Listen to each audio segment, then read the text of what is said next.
আজ বৃহস্পতিবার, ঘরে লক্ষ্মী পুজো আছে বলে সকালে বাগান থেকে ফুল তুলে আনলাম। নমস্কার, আমি অনিতা, চলে এসেছি একটা নতুন ভিডিও নিয়ে। আজ সকালে ছেলের স্কুলে টিফিনে বানালাম আটা, নুন, পেঁয়াজ কুচি, ধনেপাতা কুচি আর দুধ মিশিয়ে পরোটার মতো করে টিফিনে দিলাম। টাটা। ছেলে স্কুল চলে যাওয়ার পর ওকে টাটা করে ঘরের বাসি কাজগুলো করে নিলাম। তারপর চান করে পুজোর বাসনপত্র ধুয়ে ফেললাম।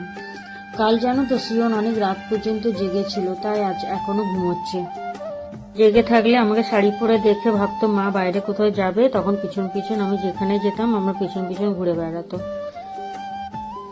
বাসনগুলো ধুয়ে নিয়ে আমি ফুল তুলতে গেলাম। সকাল সকাল বাগান থেকে ফুল তুলে পুজো করার আনন্দই আলাদা।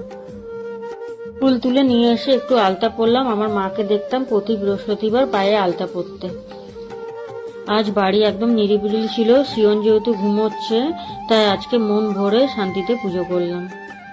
মা লক্ষ্মীর কৃপায় সংসারে সুখ, শান্তি, মঙ্গল বজায় থাকে। সকাল সকাল ঘরে পুজো করা হয়ে গেলে মনটা খুব পিসফুল লাগে।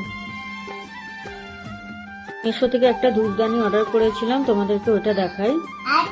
প্রোডাক্টটা পুরোপুরি পারফেক্ট আসেনি, সেজন্য আমি এক্সচেঞ্জ করেছিলাম, কিন্তু এখনো পর্যন্ত আজ 15-20 দিন হয়ে গেল এক্সচেঞ্জ এখনো পর্যন্ত দিতে আসেনি বলে আজকে বাধ্য হয়ে এটা খুলে দিলাম। বৃহস্পতিবার সকাল সন্ধ্যে আমি ধুনো জ্বালাই। ধুনোর গন্ধ পারফিউমকেও হার মানায়। ধুনো দিলে ঘরে নেগেটিভিটি চলে যায় আর ঘরে থাকে শান্তি।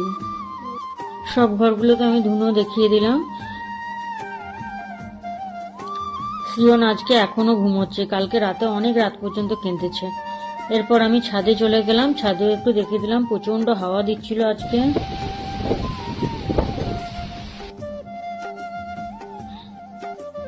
2-3 দিন ধরে একটু বৃষ্টি হচ্ছিল, আজকে একটু হালকা রোদ উঠেছে।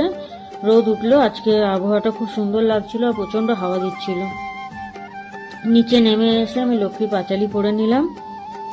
আজকে একটু শাড়ি পরতে মন হলো বলে শাড়ি পরলাম, নাহলে সাধারণত শাড়ি পরা হয় না।